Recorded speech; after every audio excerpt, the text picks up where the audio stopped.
Hello, everybody. My name is Adelie Tapia, and after being able to read the different resources, the ACA Code of Ethics, along with some journals about consent forms, I was able to see that the consent forms are a way for counselors to fulfill their obligation to express the rights of the clients and their responsibilities, along with doing it in a proper and ethical way to form a good foundation for the services that are going to be provided. To further understand consent forms, I was able to find an example by Catherine J. Dingson, which is an MA, MFT, and an LPCC in California, and was able to compare and contrast it to the recommendations found in the ACA Code of Ethics and the California State Board regulations. So to begin, I was able to set the example to the side and read it, and also look at the Code of Ethics just requirements, and majority of the info that was provided in that consent form did comply with the requirements in the Code of Ethics. The potential risks, the benefits, and then the billing information, the credentials of the counselor, and also their obligations were present in this example.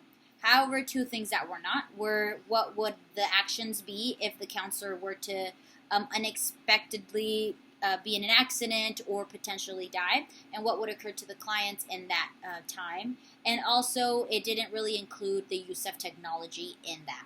So those two things, although they were the only things missing, it could have been because of the counseling form being outdated or something along those lines.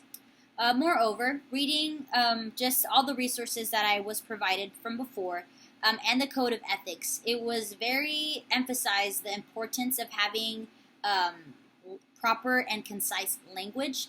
And a study done by Martha and Faustino 2020 demonstrates that if there is a lack of comprehension and retention in the consent forms, that is something that does potentially create some difficulties in the studies or the research and even services provided, because that is something that is very prominent. It is very much emphasized that language is very important and needs to be clear for the clients being demonstrated these forms. And furthermore, when comparing it to the California State Board regulations, the example that I saw did meet the requirements that were presented. And the requirements from California State Board were very minimum and was very easy for the consent form to fit in there. The risks, the benefits, and alternatives were all present in the example that I saw. So overall, having an example was very interesting for me and allowed for me to really understand the importance of having it be very clear and very concise for my future clients if I were to ever be a counselor and provide those services to them. It was very much set in different portions that allowed for it to be very easy to follow. And I think I look at it in my worldview in the aspect of, like, I live in Escondido and 50% of the population is Latino. So having a very clear consent form will allow for people that maybe are undocumented or their first language is Spanish to understand it, even if it is given to them in English. So overall, understanding consent forms was very interesting and was very helpful to my future potential career.